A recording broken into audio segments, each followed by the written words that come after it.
Hey, what's going on, everybody? Welcome back to the Real 1% podcast. I'm your host, Michael Daly, and today we have another great Army veteran, my man Jason. He grew up in Northwest Ohio. He was raised by a single mother. Unfortunately, his father committed suicide. He was also an Army veteran. He enlisted into the Army 2 weeks after 9/11. I was only in seventh grade, so we definitely got to touch base on that. He deployed to Iraq in March 2003 and returned in March 2004. He also has several things of education underneath his belt. He attended the University of Toledo. He's also the founding member and two-term president of Campus Military Veterans Organization. He organized care packages for deployed troops and addressed student veterans' needs. He must have knew care packages were a vital thing when he was over in Iraq, waiting for them to come in the mail, as we all did if we deployed. So that's vital. Some of his post service achievements include a Bachelor's of Arts in History in 2009. He got his MBA in marketing. He joined the American Legion Department of Ohio as Internal Affairs Director, co-founder of the University of Arc and American Legion Post 808. So pretty much, long story short, he's been doing a lot of advocate work for veterans. So respect to you on that.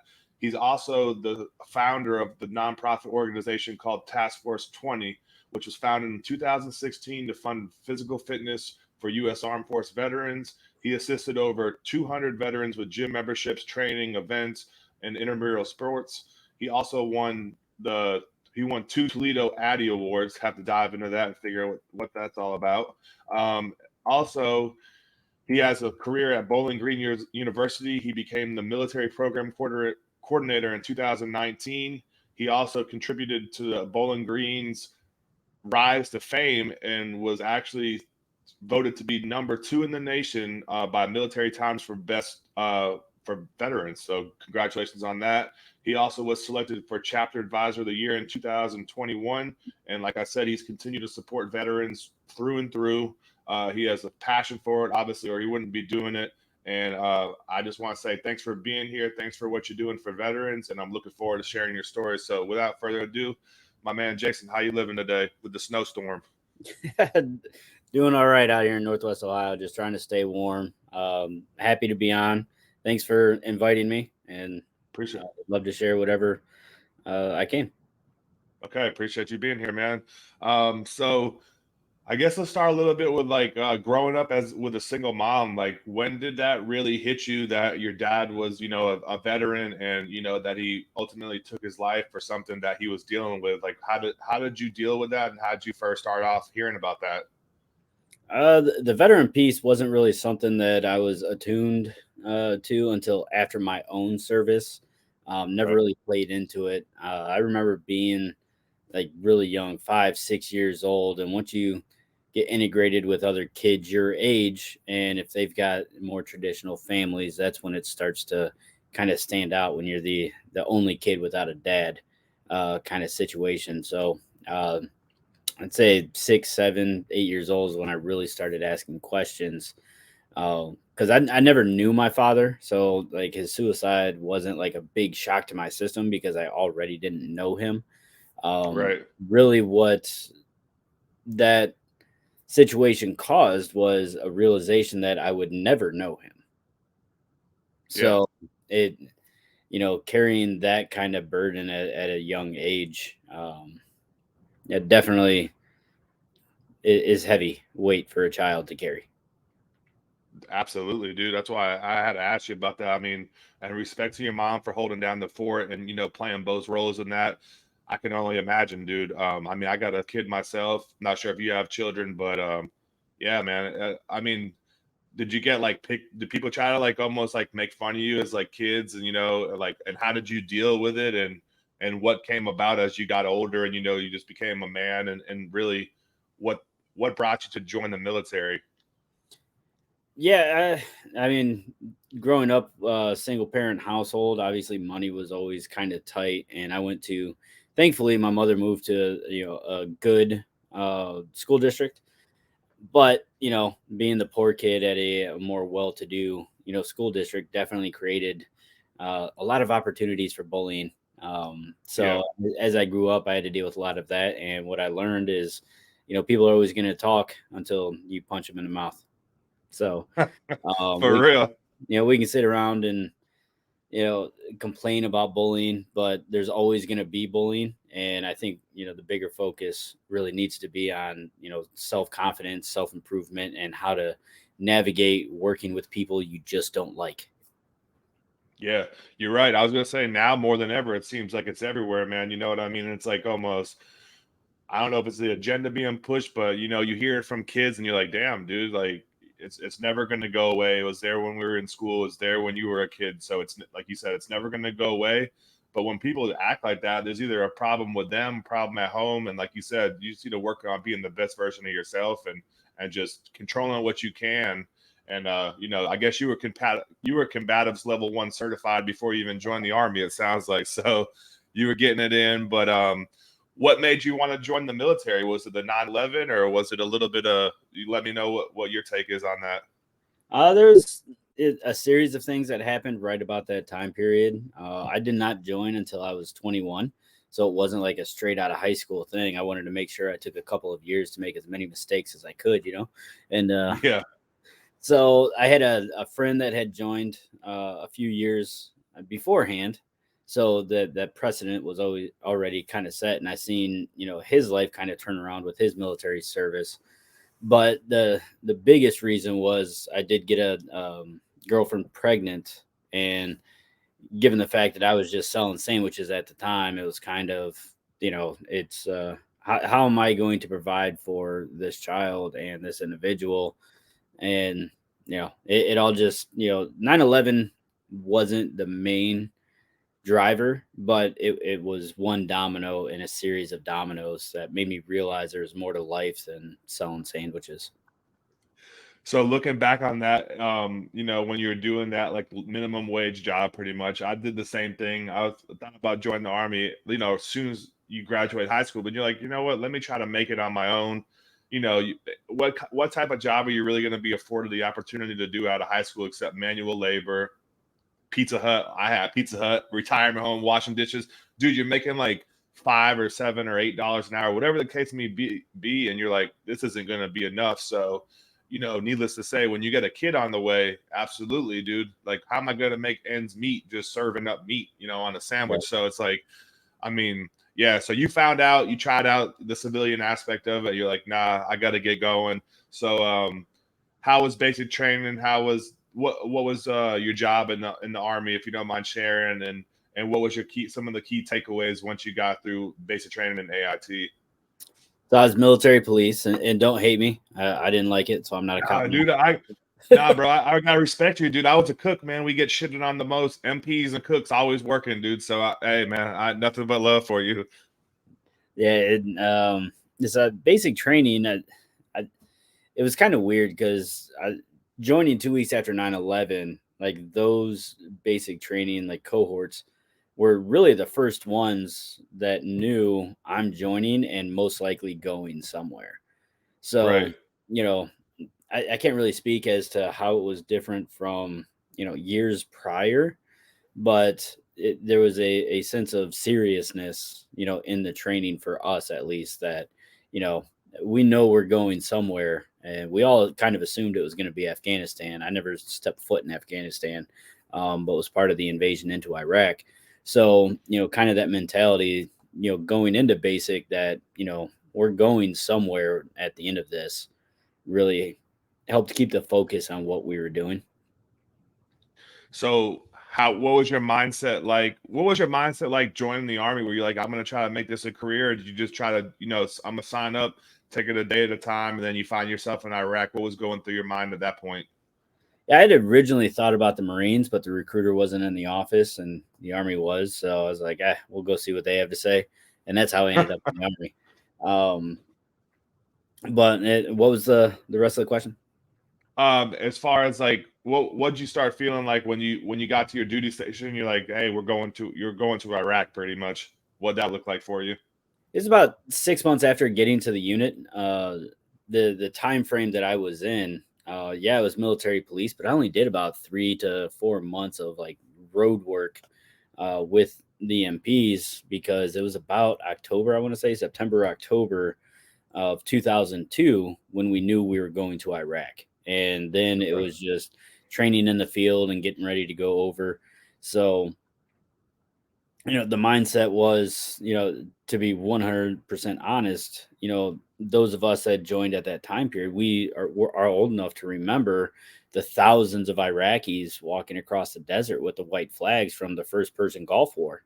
Yeah. And so the mindset was kind of lackadaisical. Like, hey, we're going to go over there. They're going to give up, and, you know, it will be home in a couple of months after we even leave. So it at first we didn't really take it overly seriously. Like, we knew people could get hurt, but we were not expecting a drawn out war. Right. Where was your first duty station at? Stationed at Fort Hood, Fort Leonard Wood for Okay. basic training and AIT. Okay. So how was it like when you actually got done with all your training, said your goodbyes and everything, and you guys pretty much got on the bird to go to Kuwait, and then did you have an eye-opening moment when you first got over there, or what did it look like on deployment? Uh, I was actually, like, we were on the plane flying over there when Bush declared war, and we landed in Kuwait. We were there for a week or so before we actually went in, and we followed First Cav in, so they were kind of the drivers. They did most of the actual combatives, if you will. So the first month or so really was boring. We were just running convoy security.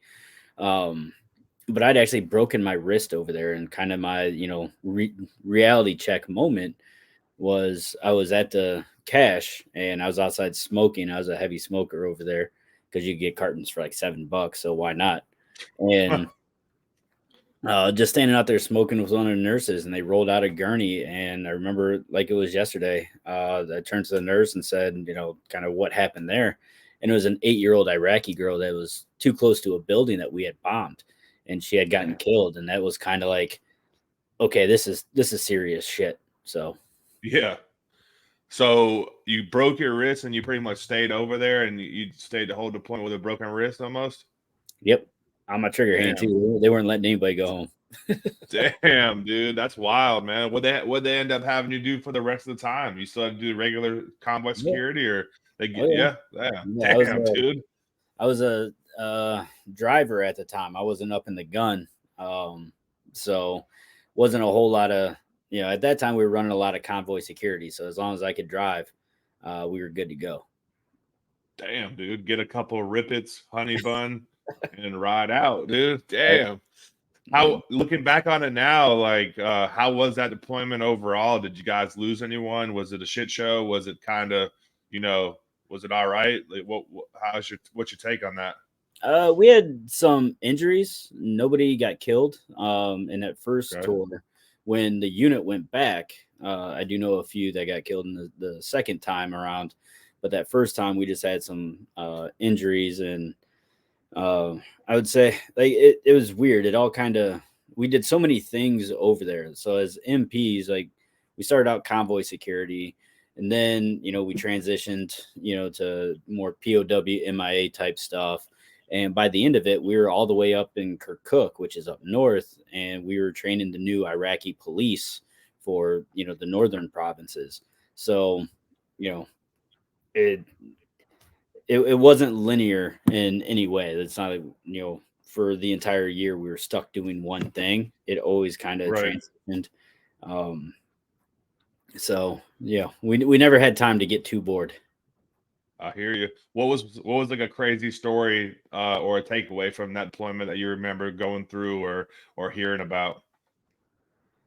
Probably, I mean, the Jessica Lynch thing. I was over there for when Jessica Lynch got captured. I was there when Saddam and both of his kids were killed. Obviously, I wasn't, there when those things occurred, but when they happened, um, the stories that came out and the stories that we know about aren't always the stories that the civilian population gets back home. Because I was there for Abu Ghraib too, and all the torture that was going on in Baghdad, and that was actually a lot worse than what people heard back here. And in the States, everybody was shocked.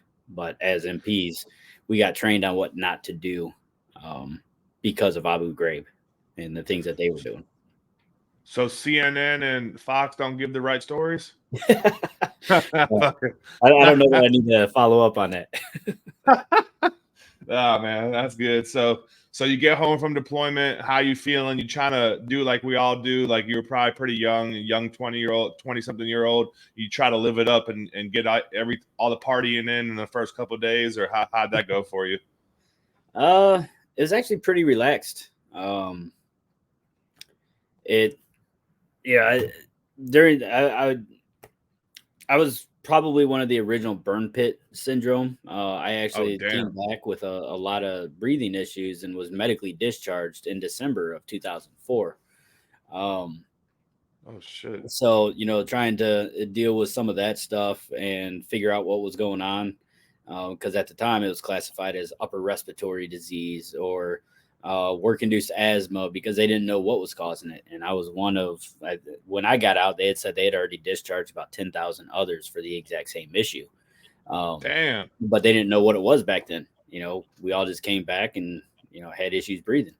So really after coming back, it was, am I going to stay in? Are they going to kick me out? And trying to figure all that.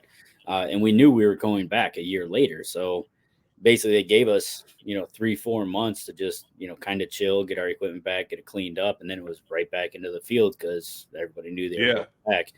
Um, but I didn't go back because of, getting medically discharged. So there's a lot of survivor's guilt there now, because people I did serve with did lose their lives. So for me, the movie Saving Private Ryan, right? There's a scene where the old guy's at the headstone and he asks his wife, can you tell me that I lived a good life? Um, I really resonate with that scene because that's kind of our motto with Task Force 20 is, we honor those who didn't come home by taking care of those who did. So that's our entire focus, and a lot of that drive is because of the survivor's guilt that I carry. Like, if I don't know why I got to come home and others didn't, but I'm going to make the best of my time here. Heck yeah, dude. So March '04 you return. December '04 You're out the door. In between those few months, what was going on, and like when did you actually find out like, hey, you're gonna get medically discharged, and did you have a plan? What was going through your head? You're a young dad, like, you know what I mean? Like, Yeah, so I actually had never met my child when I was in basic training. damn. The mother gave the child up for adoption against my wishes. Um, and we went to court and I ended up losing because the judge said that my joining the military is actually me not acting like the father of the child because What? it's super long, Oh, in-depth story. So a lot of the time, when I was in the military, I was very bitter and angry. yeah. So those months after coming back from Iraq, it was, you know trying to I found out about 2 weeks before I was actually discharged and sent out the door that that's what was gonna happen. um Holy shit. yeah, so they That's don't give you crazy, enough dude. time. And back then your taps or your transition assistance, I got 2 days and one of those was turning my stuff into CIF. So there was Going no. back and forth, going back and forth to CIF, having a Yep. mind fart. Oh, your rucksack's got dirt on it. Go get a Q-tip and scrape that off. Never mind about what you're gonna do when you get out. You come back after lunch because we're going to lunch, and you bring that rucksack back. Like, yeah, Yep. that's dude. That's crazy, man. Yeah. What about like Zero. VA? Go Like ahead. what about VA rating and all that stuff like that? Because you broke your wrist, you got that stuff in your records. Did you have time to take care of that stuff while you were in, or no? No, I had to do all that when I was out and on my own. Um, so I originally started off at 40%. And what a lot of vets don't realize is there's a 10-year window that the VA can call you back at any time to reevaluate you on any injuries that you're rated for. And I got called back about 9.5 years after getting my initial 40% rating. And apparently, Jesus miraculously cured me during that time. So they cut me in half, and now I'm only 20%. But now I've met, people that never even left the country, and they're getting, 100%. Yeah, and handed out like 100%. candy. But for those of us that served years ago, we're still fighting to get even. Like I just now got signed up with the PACT Act, to get Right. re-looked at that they told me was wrong with me. So, What was going through your mind when you pretty much had the 2 days to clear, dude? um, you know, just get home. Didn't know what I was gonna do. I knew with the GI Bill, go to college, they're gonna give you money, and Right. so I had to relearn how to be a student. Didn't go well in the beginning, and it typically does not for many people that served, That's because true. I've never had anybody say that they're offended by what I'm about to say, and I say it all the time. But most of us that go active duty military, we didn't choose that over the Harvard scholarship on the table, right? Most of us weren't good Yeah. students in high school, and now you take and you remove us from any kind of education for years, and then they thrust you into college. It can be a recipe for disaster for somebody that's not ready. Yeah, absolutely, dude. Honestly, that's a true statement, man. Or most people were trying to avoid the student loan. So you're right. You got to relearn how to go to school as a damn 20, 30-year-old, 40-year-old adult. You're sitting in class with 18, 19-year-olds, and it is a culture shock. But at least if you have, going back to what you said at the beginning of the podcast, you got to have that mindset of just having a paradigm shift and saying, I'm going to school, I'm going to better myself. I'm going to learn how to become a better student, and we're getting paid to go, which makes it a little bit better than taking out loans and being in debt. So I'm Well, sure you did it because you got your bachelor's and master's. But go ahead, I didn't mean to cut you off. no, so as far as the loans, I actually do have loans because the old GI Bill just cut a check. I think I got at the time, you're talking mid 2000s, about $1,300 a month.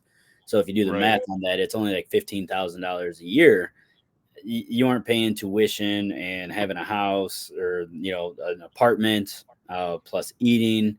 I had a full-time job, as well as going to school, and I've got $90,000 in student debt, um, because of the old GI Bill. So I like to say stories like mine is what showed the federal government that it was time to upgrade the GI Bill.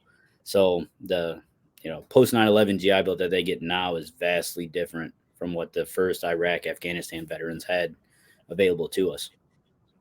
Yeah, absolutely. They had to make changes to try to accommodate more veterans, and hopefully they can make changes on your disability rate and get you to 100% permanent total. You can get all that shit dismissed. Right. So we could talk offline on that, but I'd be happy to help you if I can, because I know how that goes, dude. Um, and that's crazy. What was going through your head when they call you back 9.5 years later, dude? Like they just had you on the calendar. You know what? We're gonna call my man Jason today and split his check. Like what was going through your head then? The time period is really weird because I had just started a new claim, and for a long time I thought they were linked, for PTSD and some other stuff that I was just avoiding.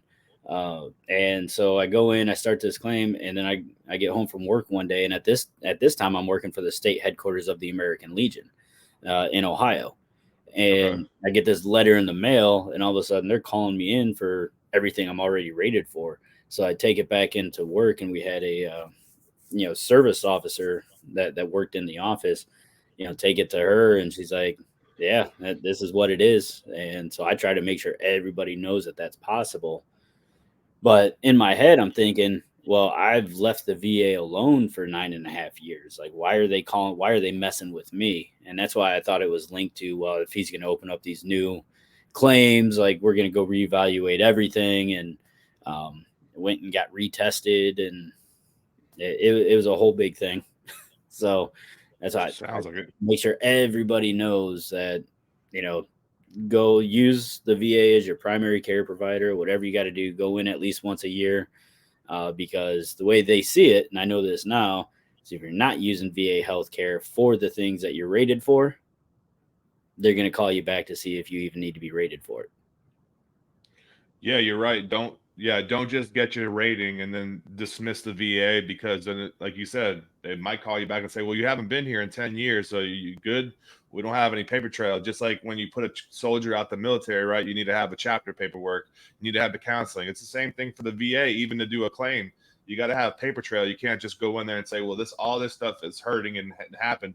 Well, where's the record of it? Right. So you're right, man. You make great points on that, and that's vital information people need to take heed to and go from there. So you get out, you're doing your thing, full-time job, but then you start really advocating for veterans. What sort of stirred that fire in your heart to start going after that? Yeah, I make one quick comment before we jump into that. A lot of the things that I've learned and know over the years, I've learned the hard way. So I Mm. try to make sure that today's veterans don't make the same mistakes that I did. Um, and when I first got out in 2004, 2005 ish, I would have never guessed that in 2024 I'd be working with veterans.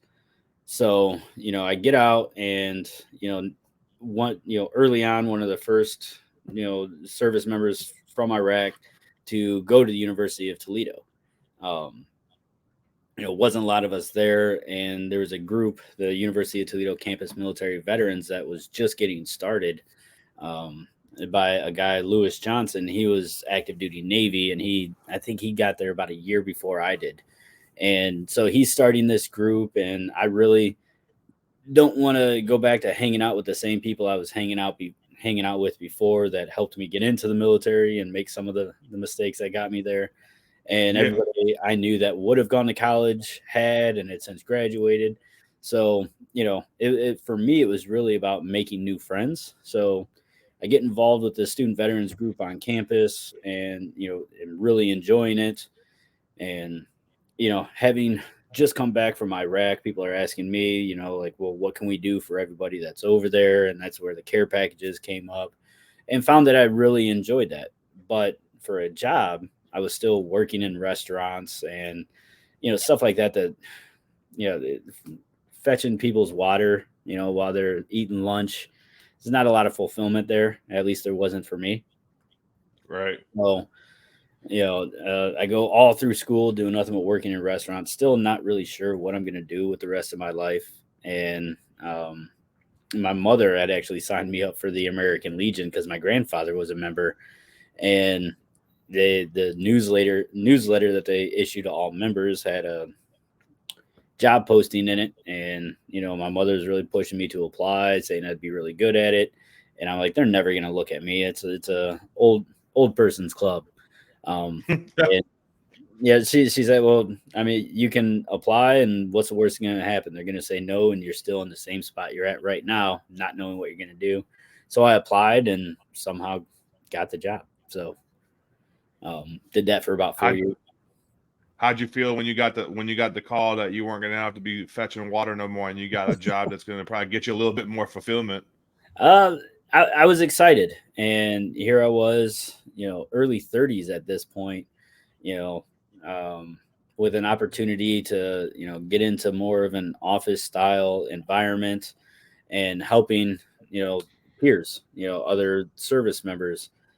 And, it was one of those life changing moments. I was really excited, but I also knew it was coming with a relocation to an area where I didn't have any friends again. And, you know, was going to have to start over. And yeah, so How was it once you got there and got acquainted? What was the hardest thing about starting over? Minus being there by yourself. How was the job when you first started? Was there challenges, or was it pretty smooth transition for you? the way I describe my time at the American Legion, at least at first, I've noticed it has changed a little bit over the years, but at least at first, I explained it as imagine telling your grandfather when you're 16 that he's lived his life wrong, right? And imagine the feedback you're going to get. Damn. And that Yeah. was what I dealt with every single day. I was in charge of membership, and they would come to me and they'd be like, Graven, how do we get service members like you? And I tried everything from putting together graphs and these reports to show what our generation was interested in, etc. And a lot of times the response would be like, well, that's all great, all this looks really good, but we're just going to do what we've always done harder. Like that was some kind of Mm. genius idea. Like nobody had ever thought to just work harder. And so a lot of it was very, very frustrating for somebody in their early 30s trying to get through to these individuals. Um, because the common response is, our generation just doesn't want to get involved, or, we're lazy. But organizations like Task Force 20 or Team Red, White, and Blue, or, all these other organizations that are out there, they're just focused on different things and doing it in different ways. So it's not that we don't want to get involved. We're just not involved with you. And Yeah. those legacy organizations like to blame the consumer instead of look at themselves and, like, is the product or service they're offering what the consumer wants. Well, like they say in business, right? You gotta adapt with times, dude. Like, right? You gotta people are on the newer. If you don't adapt, you're just gonna get left behind or left with the same members or left with declining members. So my question to you is, did you ever get through to No. them? not Damn. not at that level. Now, with when I started Task Force 20 in 2016, I had originally started it with the idea that, okay, if I can get it off the ground and show that this is a viable option, we can make it an American Legion program. And Okay. when I started getting into it, putting in all the work and the time and effort to get it off the ground, it was kind of like, you know what? This doesn't need to be an American Legion thing. I can do this on my own. And, Right. if I'm not going to think of ideas like this, that's on them. So, started Task Force 20 in 2016, and about 7, 8 months later, left the American Legion altogether to, focus 100% on the org. So I did that for about 5 months, and it didn't take off as quickly as I had hoped. So I needed to go back and find a job because I was living off all my savings from my time at the Legion. So I moved back up to Northwest Ohio, sold cars for about a year and a half. Don't ever do that if you have an opportunity not to. And, you know, uh, got lucky. They had helped some students through Task Force 20 at Bowling Green State University. And when my predecessor at that location, I'm actually at a different college now, but when my predecessor left BGSU, one of the students that very day came over to where I was working, selling cars, and was like, "You got to apply." And I'm like, "They're not going to look at me. I've never worked in a college before." But again, completely surprised. They said, "Hey, we like what we heard, and we want you to come work with us." Why I was gonna ask you, why do you think you always would have like the imposter syndrome on yourself?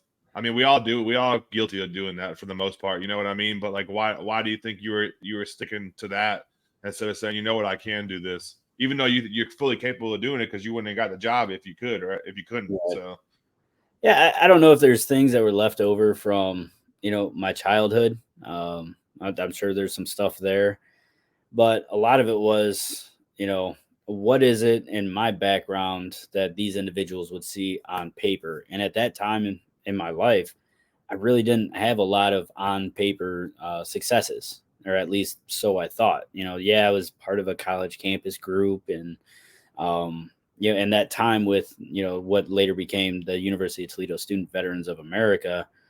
um, I utilized much of what I did with them to get the job at the Legion. For whatever reason, the stuff that I did at the American Legion, I didn't think would translate over into the educational world in such a way that they would say, "Yeah, we see your strengths, and we think you can do that here as well." So it was kind of, what is it about me are they going to see, like, on a resume? But right. 90%, if you can get into the interview, the majority of the interview has nothing to do with your resume. That's Is true. Sometimes it's about who you know as well, right? Like it don't really matter what's on paper because people can lie their way on a resume. We can get on the internet and you can lie your way right through a resume, but sometimes it only takes that one connection to get you in the door, and it seems like you had that, and Yep. glad they came to hit you up and get you out of the car sales, right? I mean, some people might have success in it, but I've heard a lot of good and bad. But I don't want to ever try to do that. It seems like it's long Right. hours, and that's a whole nother story, but. What was uh what was your biggest challenge when you were starting Task Force 20, and also where'd you get the name from? So I'd say the biggest challenge in starting it was I had experience working in nonprofits with the American Legion, and the number of nonprofits that we worked with um, as a state headquarters, but figuring out how to do it as mine. I had to figure out all the state paperwork to make us legal, all the IRS paperwork, getting the bank account started. I have an MBA, but accounting wasn't my specialty, so I had a very amateur, knowledge of accounting, and it's just taking all these pieces that I had learned over the years, whether it be through experience or education, and merging them all together. And I tell people all the time, I learned more from that 6 months to a year in starting Task Force 20 to than I ever did in the years that I spent in getting my MBA.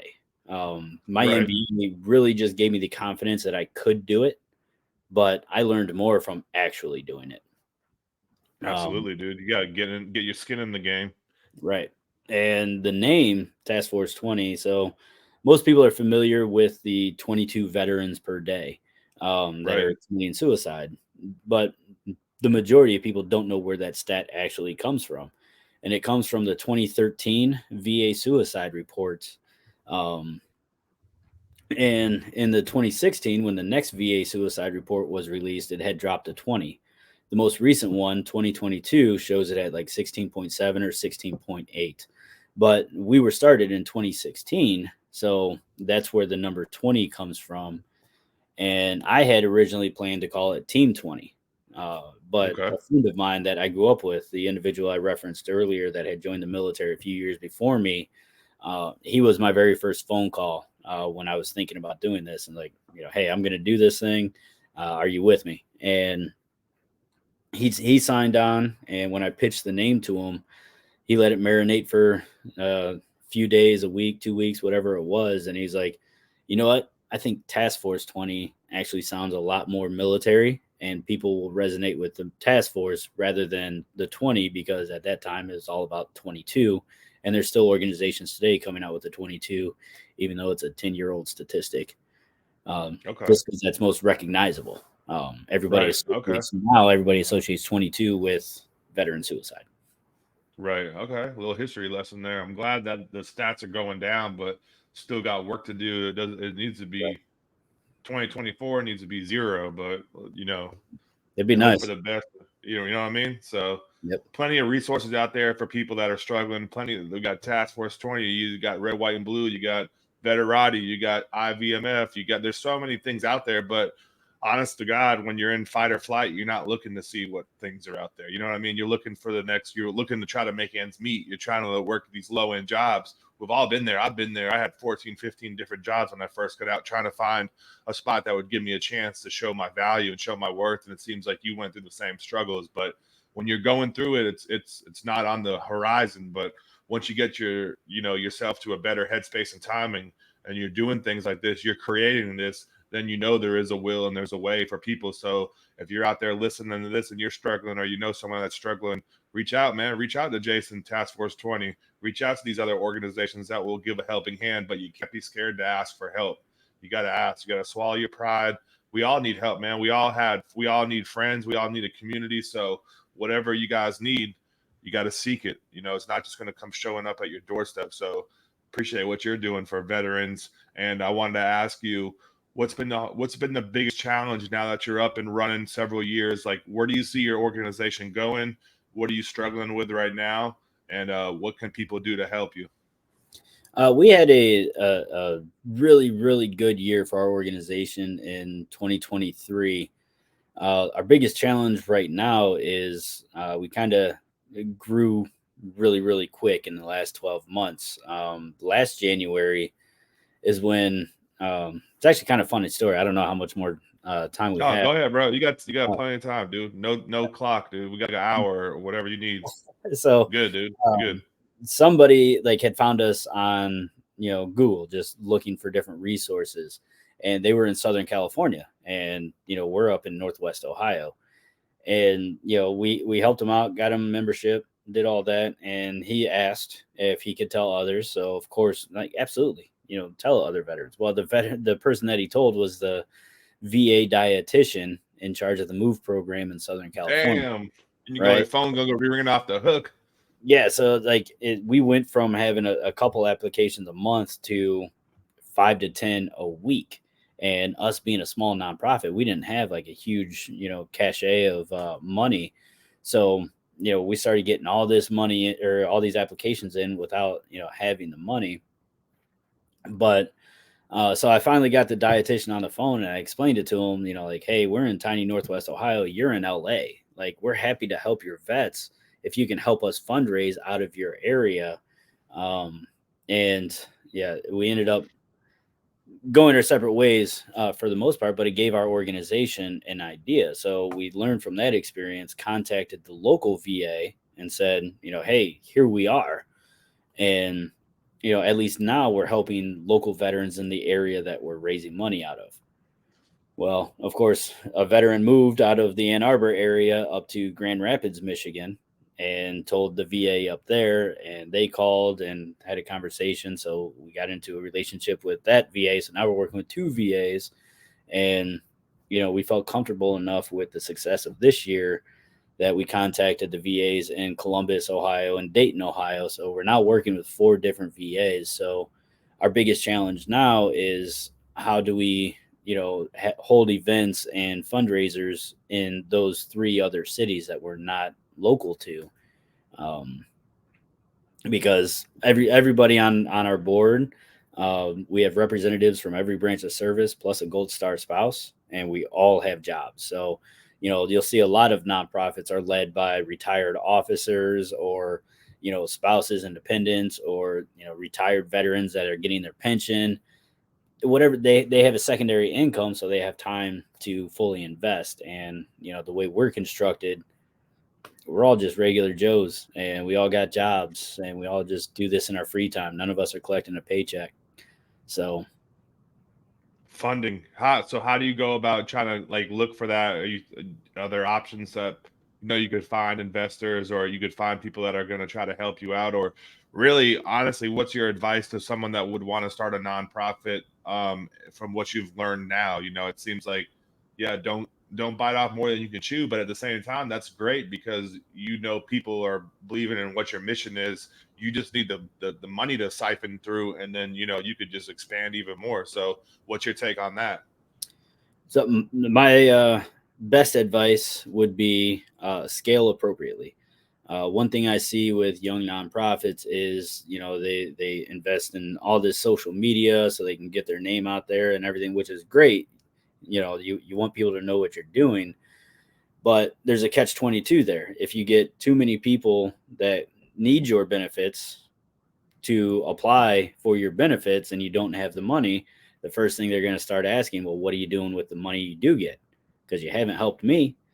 But if you get a lot of donors that are donating money to what you're doing and you're not getting the applications, the donors are going to be, well, what are you doing with the money we're giving you? So the best thing you can do is take a look at, really what it is you and your organization is capable of at that time, and whether or not an expansion, whether it be, geographically, or, just accepting, more veterans into what you do or whatever nonprofit you run. That's probably the best thing that you can do is don't try to get too much money. Don't try and get too many applications or, beneficiaries of whatever you're doing. Try to make sure that you're, growing both in accordance with the other. Okay. And I want to ask you about like the awards and recognition you got. Excuse me. You got multiple awards from the National American Legion Press Association. You received the Toledo Addy Awards, Chapter Advisor of the Year 2021 for Student Veterans of America, and Bowling Green State University Student Veterans of America, Student Veterans Organization Chapter, selected the Chapter of the Year finalist in 2022. So that's very recent. But I mean, going full circle, in essence, what were you feeling like when you started getting all these awards? Because obviously people don't get in this line of work to just like get a Toledo Academy Awards, right? You get in this work to make a difference in veterans' lives. What was going through your mind when you start getting recognized and, for the work that you've been putting out there and, just your effort? My mentality has always been, if I'm going to invest my time and energy and efforts into something, I'm going to want to do it the best that I can. And hopefully, God willing, my best is better than everybody else's. If it's not, hey, I still did a really good job to the best of my own capabilities. The awards with the American Legion, that was really, I guess, vindication, that a lot of the things that I was saying we needed to start doing, um, once they had started to agree, okay, let's try this, let's try some of the things, he's saying. When the national organization started looking at some of that stuff and saying, what you guys are doing is good and it's different from what everybody else is doing, it was a lot of vindication. Like, yeah, okay, I've been talking shit for all this time and nobody's listening, but I finally got through to you, and now other people are telling you as well, yes, that's the route you were supposed to be going. Um, the Student Veterans of America is probably the chapter advisor of the year, probably my most proud accomplishment post service, that I've ever had. Um, that was my full circle moment for me, because the organization that I was involved with at the University of Toledo in 2005 later became the University of Toledo Student Veterans of America. They signed on as one of the earliest chapters to that national organization that now has 1,600 chapters nationwide. So to be selected in only my second full year on the job at BGSU and being told you're the best at what you're doing, it it, it felt really, really good to know that people were looking at how I was doing things and I was doing it differently, because in higher ed they tend to silo themselves and they try to regurgitate a lot of the services that are already available in the community. And what I did is like, why would I want to invest my time in a lot of the stuff that's already being provided, especially when I know places like the VFW and the American Legion, they want to help vets, they just don't know how. So let me reach out to some of them and utilize their expertise. So to have an organization like the Student Veterans of America that's nationwide with as many chapter leaders as it has, to say, for this one year you were the best, like that was extremely pride moment for me. Heck yeah. Congratulations to you for all that, dude, because it just goes to show your mindset was right. You worked hard, you were diligent, you didn't give up, you never gave in to imposter syndrome, and you stuck with your gut, essentially. You know what I mean? You didn't cave in to say, well, I'm just gonna do it like this, or I'm just gonna, take over. You didn't half ass nothing, dude. And obviously you wouldn't have got any of those awards if you did. So congratulations to you for that. I'm sure your mom, if she's still around, she's very proud of you. And yeah, do your thing, man. Like, what did you do differently? What do you think that you were doing differently? Obviously not adhering to the same stuff that everyone else is pushing, but like, what were some of the things that maybe you think had you stick out a little bit more than others? Largely the community piece, but also, like, I have a saying that there are three kinds of people in the world, right? There's those who seek to make a dollar, there's those who seek to Mm-hmm. make a difference, and then there's those who benefit from the labor of the other two, right? Hmm. So for me, I've never been money motivated. Like, once I figured out my niche, and my niche for the last 10 years has been working with veterans. And any of my students will tell you, I tell them all the time, I've never been particularly good at anything other than being a veteran, right? So, um, once I found my niche, like, that's what I focused on. And, so now I'm here to help vets.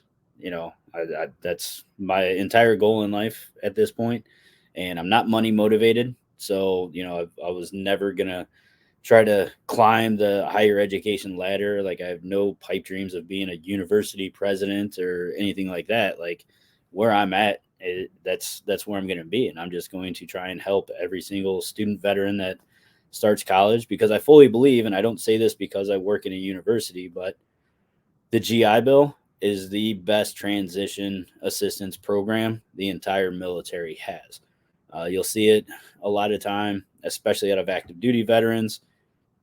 They get to college, they get frustrated right away because civilians, just to be as transparent and honest as possible, suck to work with, especially if you're an active duty vet. But Yeah. the federal government's going to pay you for 3 years to figure out how to work with civilians. And Yeah. if you can stick it out past those initial frustrations, you never lose your veteran mentality, but you learn how to translate that leadership and that mentality over to where civilians become much much more manageable. Nah, dude, that's a pretty good way to put it. It's the best transition assistance tool that they have.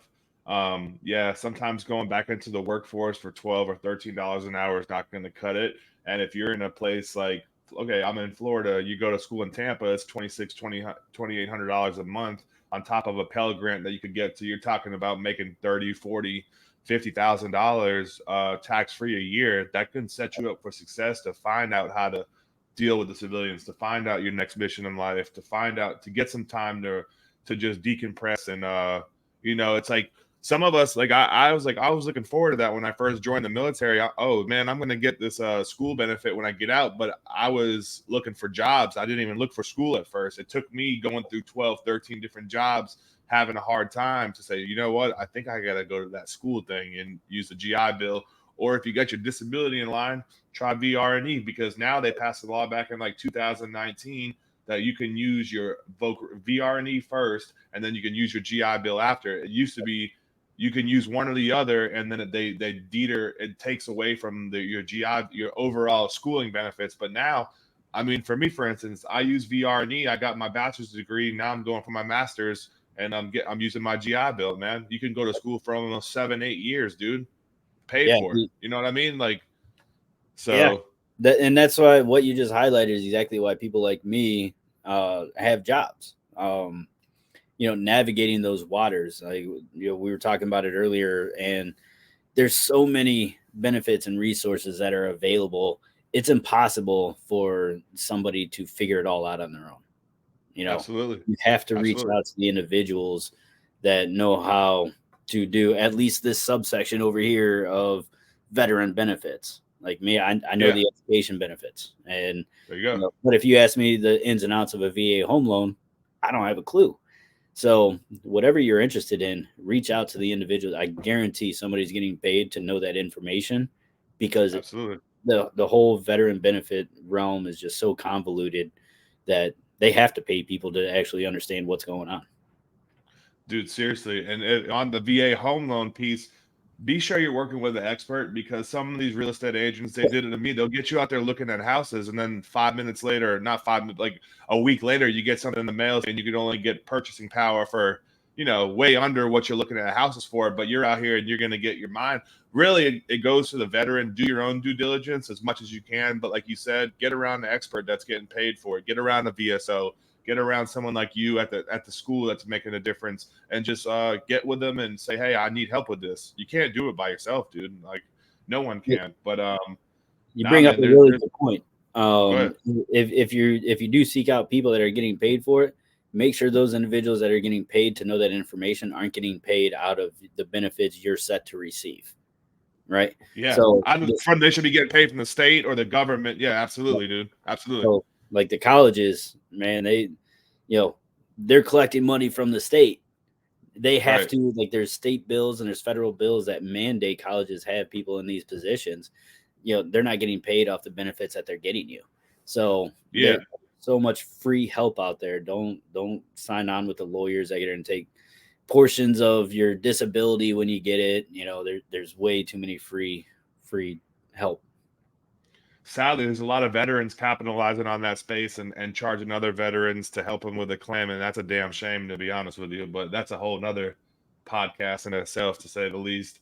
Um, Dude, well, I was going to ask you, looking back on your military service, what's one thing you miss about being in the Army, minus the camaraderie? Because we all know that's number one, dude. All, unless you're going to say MREs or being a MP or something like that. What do you say you miss about being in the service? I remember being in Iraq. I had a pretty good friendship with one of our mechanics, and I would come back, and this is a little bit of a camaraderie. So I'll give you a second one as well. But probably my favorite times in Iraq was coming off mission, getting my stuff off, and just going and sitting there with the one mechanic, and just I mean we talked about the stupidest shit, but like being in that stressful environment over there, just having those moments of calmness at the end of the day, um, you know, I miss that because now you can have a 10-hour day at work and it's just constant stress, and then you come home and well now I got to think about paying the bills, and it's just like all the time constant, and you got to really like search to find those quiet times. um but the things that I miss the most are the stories, man. You get to do a lot of really cool things. And this whole brovet culture, I talk about this quite a bit. It drives me absolutely crazy. Where you have these individuals that will single out other individuals for they're wearing their clothes, or that they've got their backpack at schools like military affiliated, so everybody just like targets on them and makes fun of them. And I've had to explain to students, like, you got to remember, before social media and everything else, like the way we found each other, especially on college campuses, was the clothing. um and for a lot of people, their military service is probably the coolest thing they're ever going to do in their life. So yeah, they're going to talk a lot about it, and they're going to make that a large part of their personality. um so get the stories that you can, because it may end up being the coolest thing you ever do in your life. Hopefully That's not. true. Like, hopefully people come out and do some really awesome things. Like, I've been extremely blessed to, be put in positions to excel in other areas, but not everybody gets that opportunity. So let them have that one thing. Don't tear that away from them. Heck yeah. I gotta ask you this honestly, man, that we talked about. Did you ever get to meet your daughter? I still have not. Damn. We actually have a 30-minute mini documentary on Task Force 20, um, Okay. that How they focuses a find it? lot. What's that? How do we find that? That would be on YouTube. The documentary is called A Letter from Home, and Okay. it focuses largely on my life leading up to and including starting Task Force 20. And it focuses on two veterans. One is a Vietnam veteran that has Agent Orange complications, has trouble walking. And, once we got him a gym membership and personal training, within 6 months, he was able to walk without a walker. Um, so, very big success story there. Heck yeah. And the other individual that it focuses on is a multiple time Army vet, multiple deployment to Afghanistan veteran, and he's got a lot of PTSD type issues. So the documentary focuses on our three stories, mine mostly, childhood trauma, and then going into the military and, having all of that added on to that. Then you've got the physical disabilities with Vietnam and Agent Orange. And then you've got, the mental piece with Adam and the stuff that he deals with, and the unseen wounds of war, and how he's been able to navigate some of that. So it's on YouTube. It's on our social media platforms. You know, the Toledo Addies. I haven't gotten a chance to talk on that yet. So we've won two Toledo Addy Awards, or advertisement awards. Okay. The first one we won is actually for a 3-minute video that is extremely heavy, but I think individuals that watch it can take a lot away from it. It's a mock suicide video. Um, and that's also on our YouTube channel.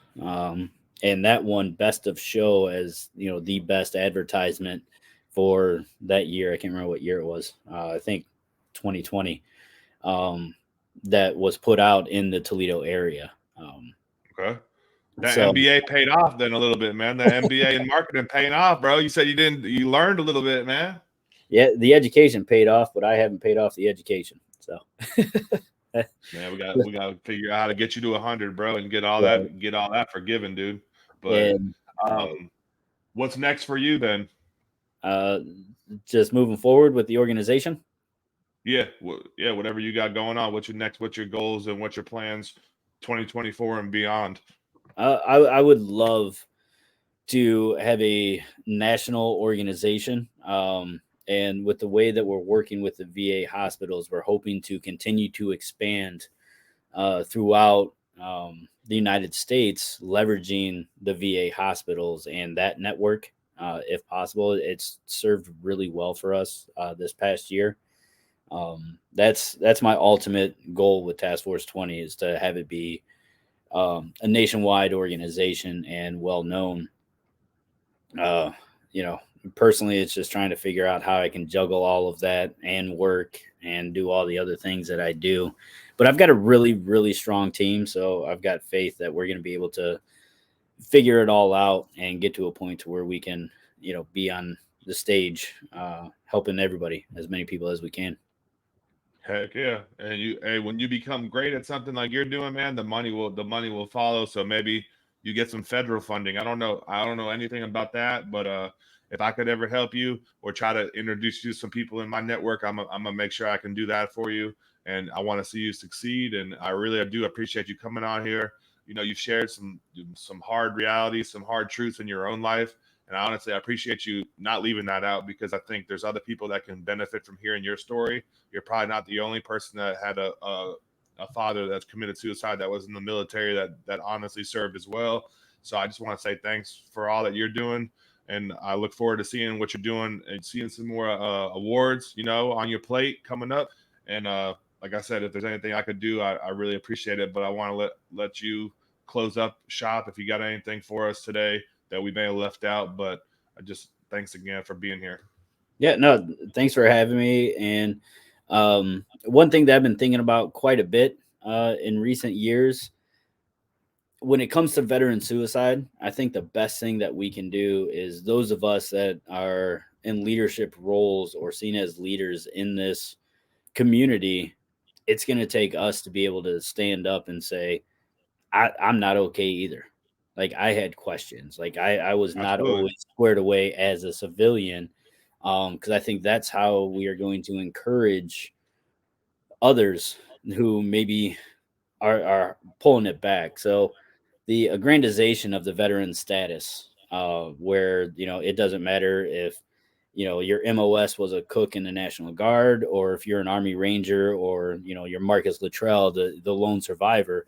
We're all considered heroes, but the piece to that I think the civilian world doesn't get is, does that create a subconscious wall for individuals to not speak up because there's this falsity that we have to live up to, this hero moniker, um, where those of us in the leadership of this community have to stand up and say, yeah, people call me a hero all the time, but I'm not. I've been jacked up too, and Yeah, you're right. that encourages people to come out of the shadows. Yeah, because on social media and sometimes people portray the best image of themselves, and you got to really be seen on your worst days too, man. Because then someone sees you on the worst day, and you are Marcus Luttrell, or you are Jason, or you are Michael, and say, "Damn, man, he's being vulnerable and opening up. I need to go ahead and do the same thing." It could be a domino effect for a positive change, and that's why we're here today, trying to put it out there on the line. We're not holding back. There's nothing to be ashamed of. We all go through it. We all struggle with something, whether it's addiction, whether it's your identity, whether it's transition. It's life, man. It's like what they say. You're either in a storm, you're going through a storm, or you're just coming out. So you got to be 100%. ready for all three, right? But nah, man, I really appreciate you. You got a powerful story. And if you guys made it this far, I got the email right there, the real 1% 1 at gmail.com. Drop a line. If you guys got a veteran, or you are a veteran, or you're a military member, family member, a change maker in the community, come on and share your story. Come on, share what you're doing. That way we can keep spreading the word. If you need to reach out to Jason, we'll put his info in the bio. Task Force 20. You could get him on YouTube. You can get him on Google. You can find his website. And let's just make a difference in the right way. So I really appreciate y'all listening in. Jason, I appreciate you being here, brother. And until next time, I hope you guys have a blessed day and just try to be the best you can. Be the best version of yourself every day. Find the right people to be around. Find your network. increase your net worth, increase your physical fitness, just become the best version of you. It's easier said than done, but I challenge you to do it. And thanks for listening. Take care.